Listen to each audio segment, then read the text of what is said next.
Non, dis-le à ton voisin. Dis-le avec conviction. Amen. Qui est conscient de ce que, quel que soit, je dis bien quel que soit la manière dont le diable vient, le diable utilise les ruses contre ta vie.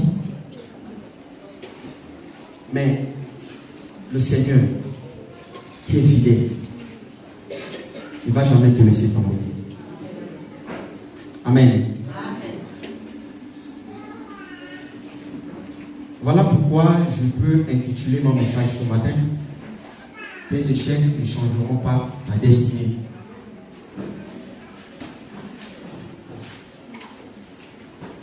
Amen.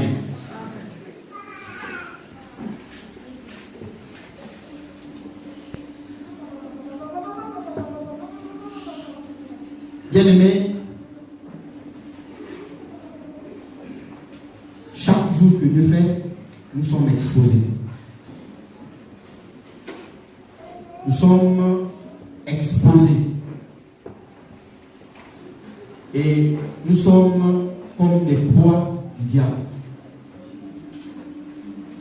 Nous sommes comme à ses yeux du bétail qui doit à chaque fois manger, qui doit à chaque fois manipuler. Et à chaque fois, il nous fait tomber. Et ce matin, j'aimerais te dire que tu prennes conscience que quel que soit tes échecs, quels que soient tes obstacles, ça ne changera pas ta destinée. Ça ne changera pas ce que Dieu a dit de toi. Parce que le diable, lui, c'est malin. Le diable, lui, lorsque tu es dans une situation de faiblesse, c'est là où il vient profiter. Lorsque tu trébuches un tout petit peu, le diable vient profiter. Il vient envahir tes pensées. Il vient te dire, regarde, là où tu es tombé, ta vie va s'arrêter là.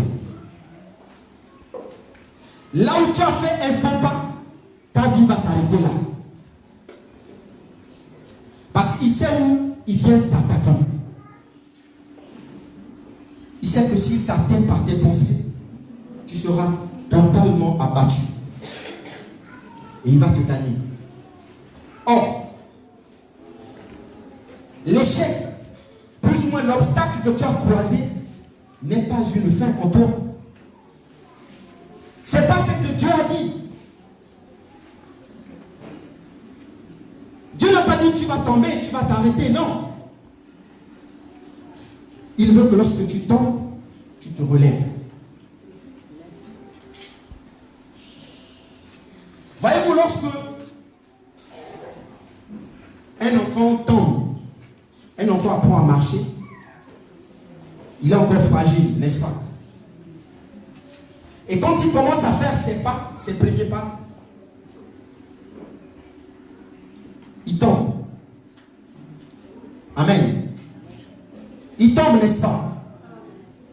Aucun d'entre nous ne me dira que lorsqu'un enfant commence à marcher, dès qu'il a commencé à faire le premier pas, et puis c'est parti. Non. Il commence à faire les premiers pas, 2 pas, 3 pas, il va tomber. Mais le fait qu'il soit tombé, ça ne veut pas dire que cet enfant doit rester là. Il est tombé, oui. C'est une réalité. Amen. Le fait de tomber, c'est une réalité. Mais la vérité est que cet enfant finira toujours par s'élever afin de marcher.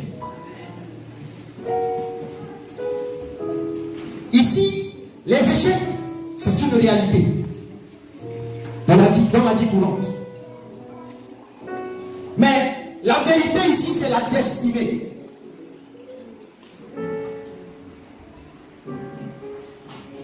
La vérité ici, c'est la destinée. Est-ce que tu es cet enfant qui tombe et s'arrête? Et arrête parce qu'il a fait la chute, parce qu'il a fait un faux pas. Il va se dire, bon, là, tout s'arrête là. Est-ce que tu es celui-là qui va se dire, la réalité est que je suis tombé, mais la vérité est que je dois atteindre ma destinée.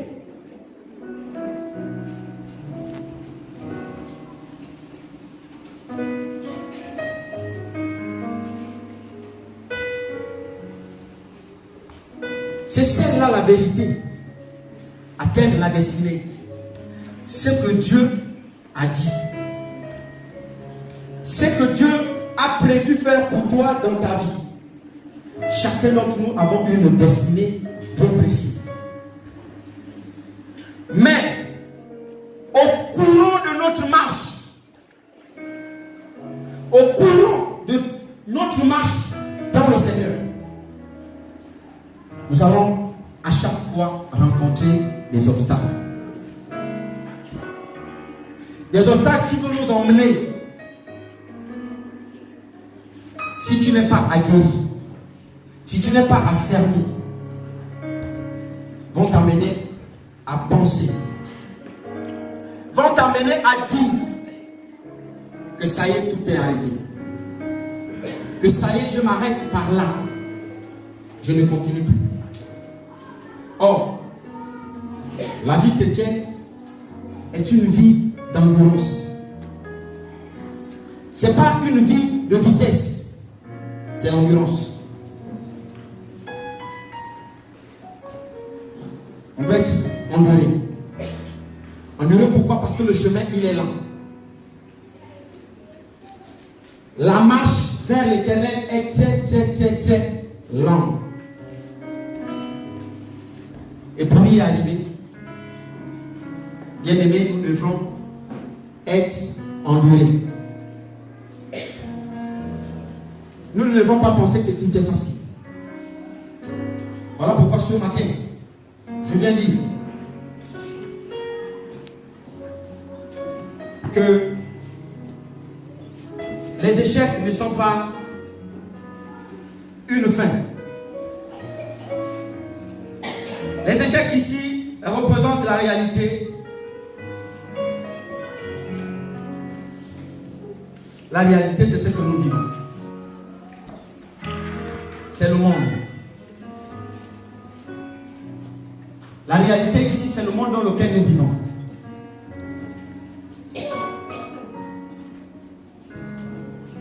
La réalité, c'est le monde dans lequel nous vivons.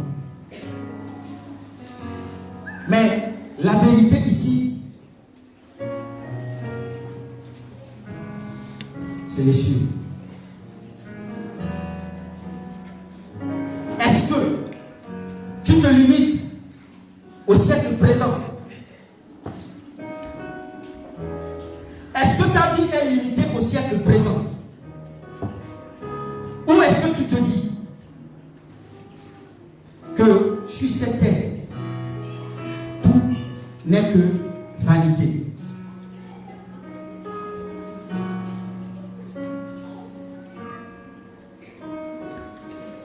Tout n'est que vanité.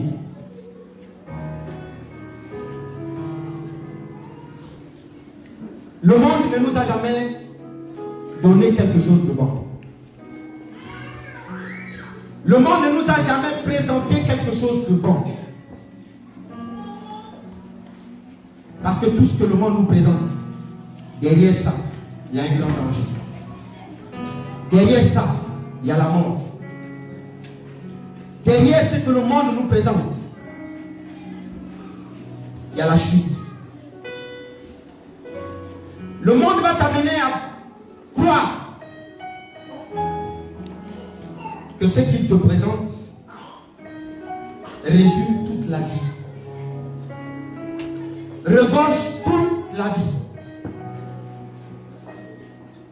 Or, je voudrais te dire ce matin que ne te fie pas à ce que le monde te présente.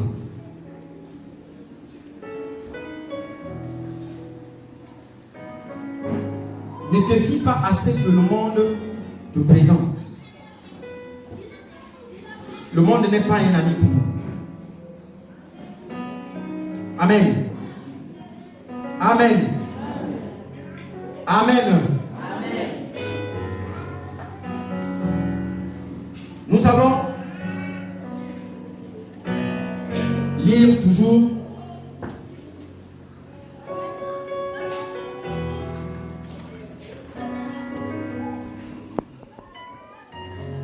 les passages que nous avons navigués tout au long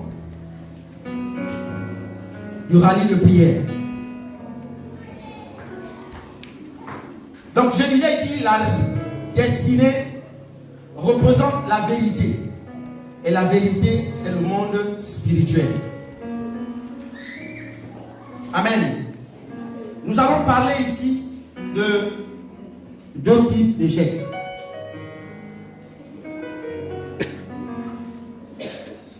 Nous allons ici parler des échecs provoqués par le diable.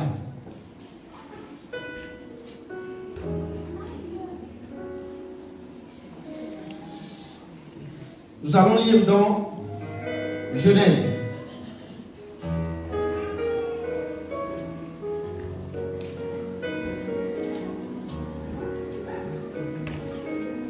Donc, Genèse 39, nous allons prendre la partie du verset 7.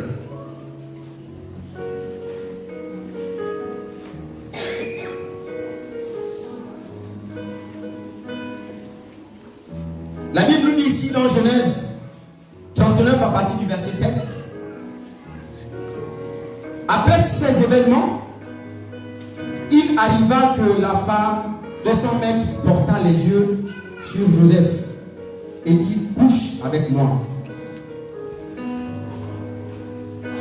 Il refusa et dit à la femme de son maître: voici qu'avec moi mon maître ne s'occupe de rien dans la maison, et qu'il a remis entre mes mains tout ce qui lui appartient. Il n'y a personne de plus grand que moi dans cette maison, et il ne m'a rien interdit sauf toi parce que tu es sa femme.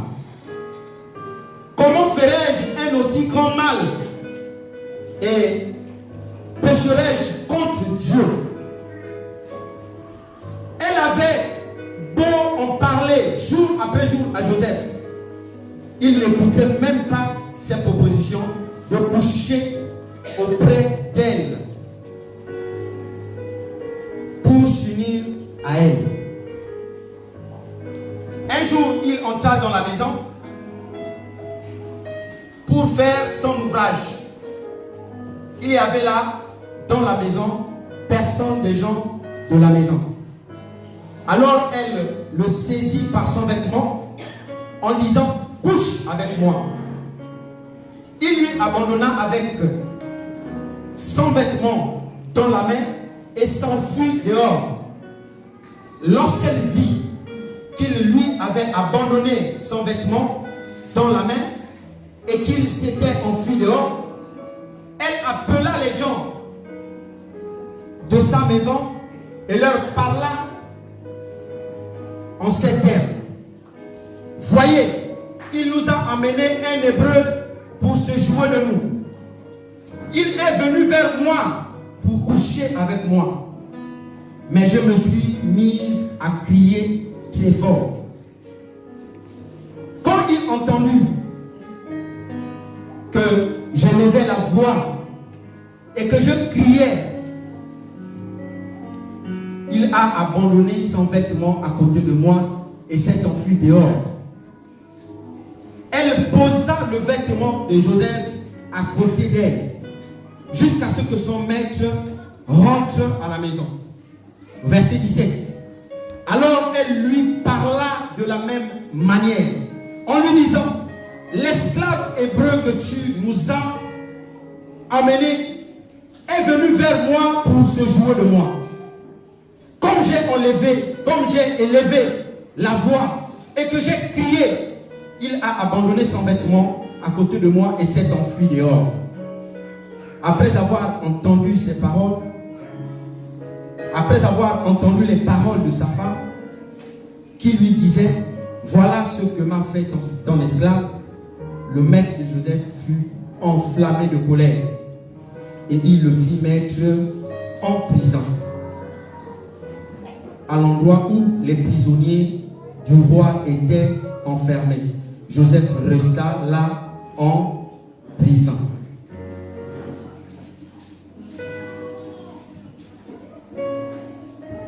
Alors ici,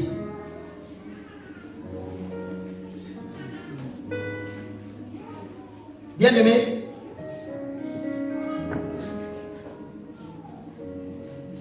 on parle des échecs causés par le diable. Il les cause pourquoi?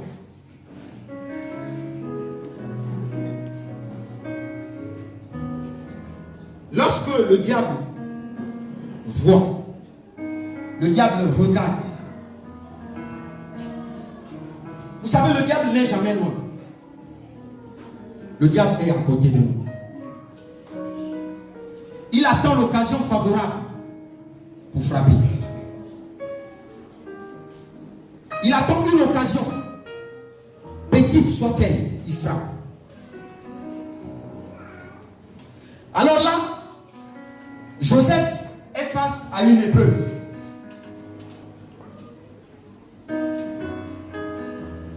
Le Seigneur a fait une révélation à Joseph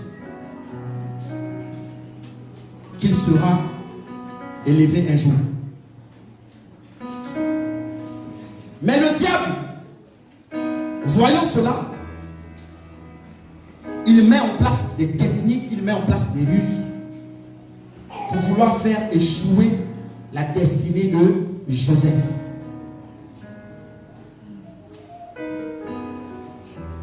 Je dis, il met en place des ruses, des techniques pour empêcher à Joseph de rentrer dans sa destinée. Et là, qu'est-ce qu'il fait? Il commence par la séduction. La ruse du diable, il ne vient pas. L'échec provenant du diable n'arrive pas directement. L'échec du diable commence par un miroir. Il vient te miroiter. Il vient te dire, voilà ce que je peux te donner. Voilà, si tu viens dans mon côté, dans mon camp, voilà ce que je te propose. Voilà ce que je t'offre. Et là, il envoie vers Joseph la femme du roi. Il rentre dans la femme du roi et il dit à la femme du roi, va séduire Joseph. Et elle vient, elle dit à Joseph, regarde-moi, me voici, regarde combien de fois je suis jolie, je suis belle. Il faut coucher avec moi. Alors là, Joseph,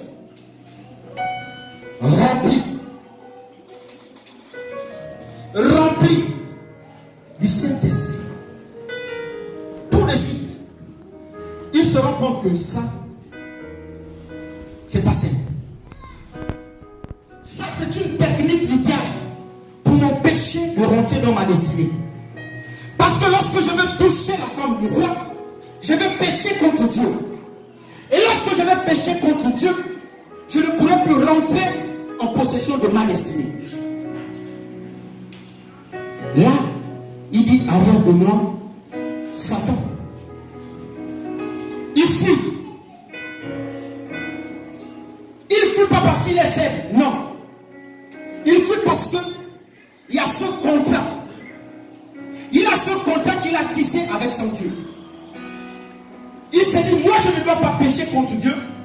C'est le respect de la part de mon contrat. Je respecte mon contrat en ne pas péchant. On ne pas pécher contre Dieu. Et je sais qu'en retour, Dieu va respecter son contrat d'alliance en me faisant rentrer dans ma destinée. Là, il dit non. Je refuse. Je refuse de tomber. Je refuse de rentrer dans la tentation.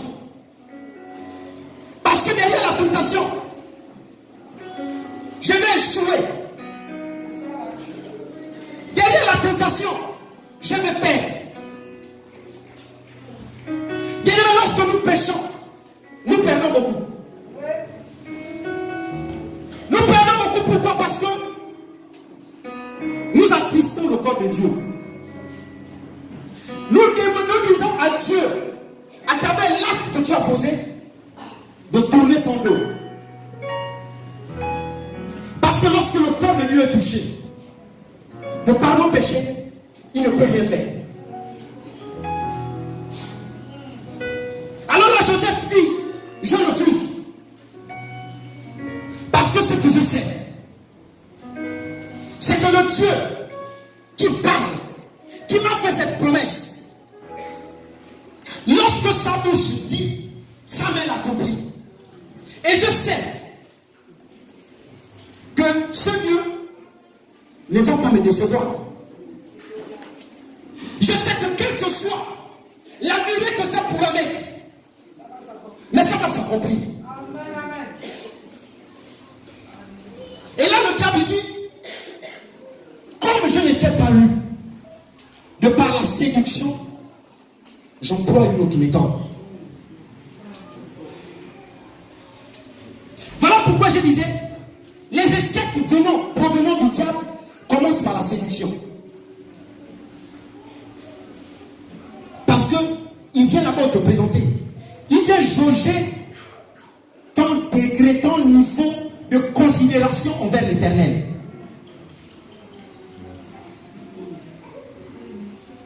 Il vient juger, est-ce que réellement tu as de la considération pour celui-là que tu prétends chaque jour dire que tu viens l'adorer.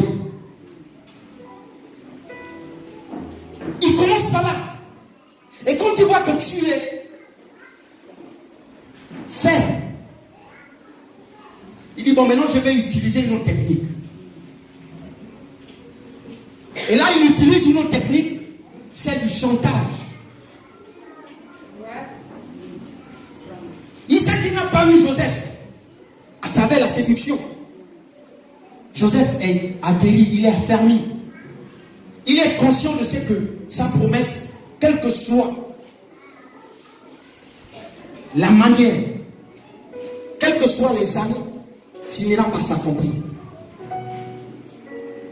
Et là, il prend une autre technique, le chantage. Il sait que dans le chantage, tout est permis à qui veut l'entendre. La séduction, elle est personnelle. C'est-à-dire que si je tombe, c'est que j'ai voulu. Mais le chantage que j'ai fait, que je n'ai pas fait, on va toujours dire. Et la personne qui perçoit ça dans ses oreilles, ça a elle-même d'analyser.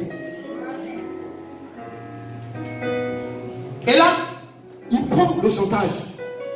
Il sait que lorsqu'on va chanter, lorsqu'on va mal parler de Joseph, il ne viendra pas demander. Et de ce quoi il s'agit de sa femme.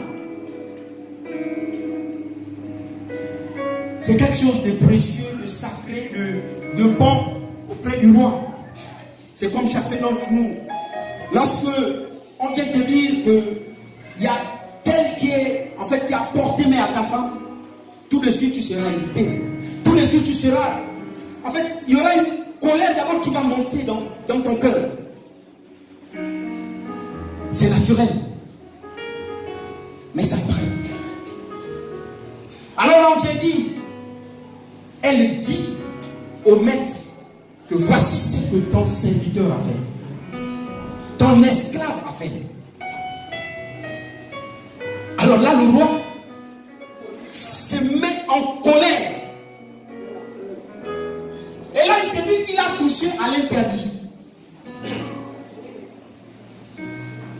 touché à l'interdit. Il ne fallait pas. Il ne fallait pas. Alors là, il se met en colère et il prend Joseph, il le met en prison. Waouh! Et Joseph reste là, il est conscient, il est serein. Il se dit, tout de suite, il s'est dit que je sais que ça c'est l'ennemi, ça c'est le diable. Le diable ne m'a pas eu par la séduction. Il ne m'a pas fait tomber par la séduction. Parce que j'ai vu la séduction venir, je suis parti. Il a utilisé une autre technique, celle du chantage. Me voici en prison. C'est l'échec de Joseph. C'est l'obstacle que Joseph a eu. Mais, du fait que Joseph se retrouve en prison, n'a pas fait de Joseph une personne qui a mal parlé à Dieu. N'a pas fait en sorte que Joseph puisse maudire Dieu. Il n'a pas dit, Seigneur, c'est toi qui m'as envoyé. Mais regarde ce que je suis en train de vivre. Pourquoi, à partir d'aujourd'hui, je ne fais plus confiance à toi? Non. Joseph s'est attelé à faire une chose. Il est resté fidèle à Dieu. Il est resté attaché à Dieu. Parce qu'il sait que derrière cet obstacle, derrière cet échec, se cache la gloire. Derrière cet échec, c'est une manière pour moi de m'affermir. C'est une manière pour moi davantage de croire en Dieu. C'est une manière pour moi davantage d'augmenter mon niveau, mon degré de sanctification.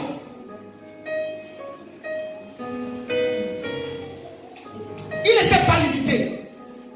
Et il n'a pas fait de la prison la fin de sa destinée. La prison ici, c'est un obstacle. C'est un échec que Joseph a eu. L'échec de son parcours. L'échec de son parcours. La vie chrétienne n'est pas une vie facile. Elle est blessée de beaucoup d'échecs, de beaucoup d'obstacles que nous allons rencontrer. Mais ne pense pas que le fait de tomber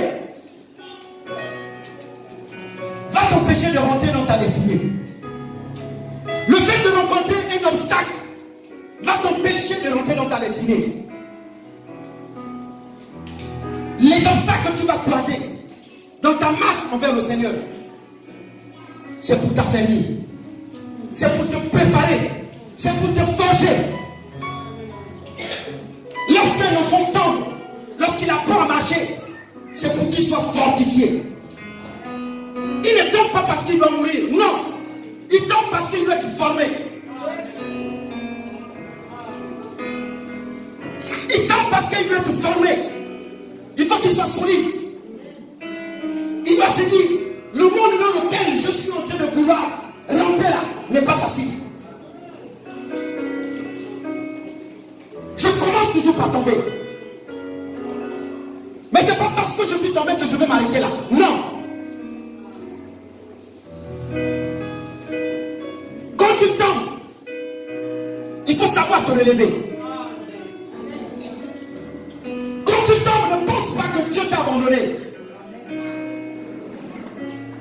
Parce que plusieurs personnes, lorsque nous tombons, lorsque nous rencontrons des obstacles, on se dit, ça y est, Dieu nous a abandonnés. Dieu n'est plus avec nous. Mais c'est un tort. C'est une grave erreur. Parce que notre Dieu ne nous a jamais abandonnés et il ne nous abandonnera jamais. Il est avec nous chaque jour qu'il fait.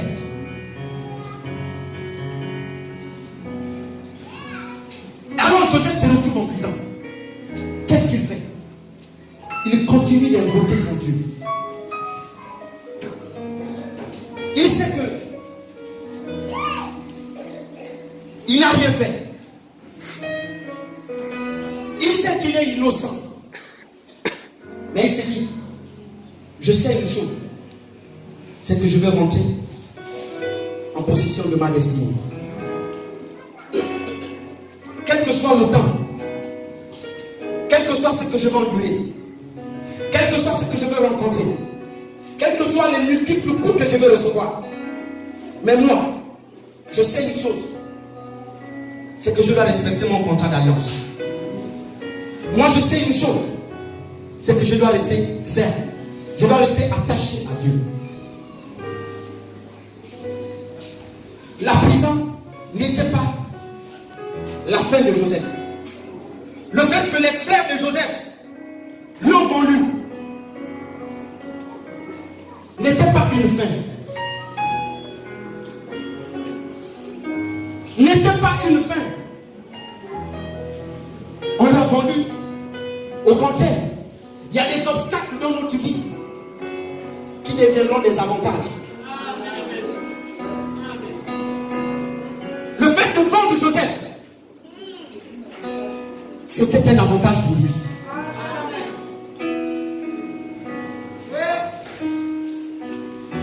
C'était un avantage pour lui. Mais il ne s'est pas lamenté.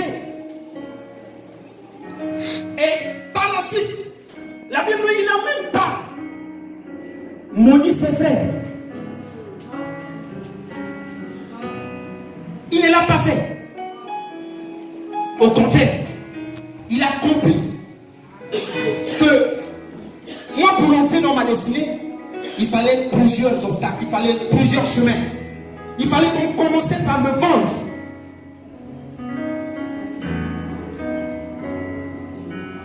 Tout obstacle n'est pas mauvais. Tout échec n'est parfois pas mauvais.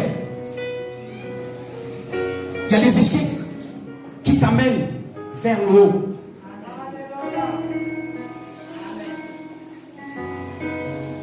Il y a des échecs qui t'amènent, toi-même, lorsque tu te retrouves, tu dis oh merci Seigneur. Tu dis oh merci. Parce que si cet obstacle ne devait pas arriver, je ne devais pas certainement avoir ça.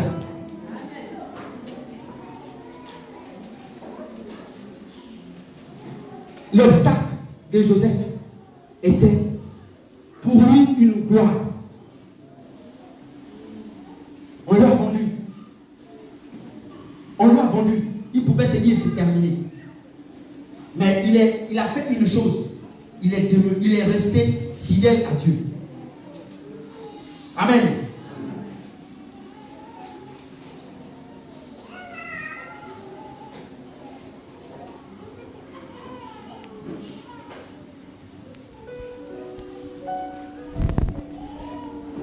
Le diable n'attaque pas n'importe qui. Si le diable a décidé de t'attaquer, c'est parce qu'il voit que tu as une grande destinée qui t'attend. On ne peut jeter les pierres que sur un arbre qui produit.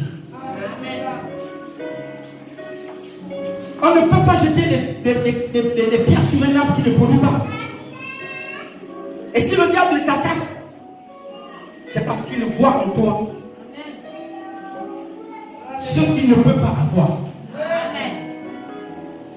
Il t'attaque pourquoi? Parce qu'il sait qu'il ne peut pas avoir ce que tu auras, ce que tu as. Parce qu'il a été déjà éliminé. Il a été déjà éliminé. Et lui, il devient jaloux. Il devient jaloux.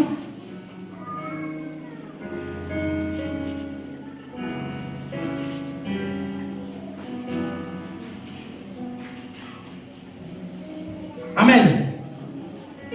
Que quelqu'un me dise Amen. Amen.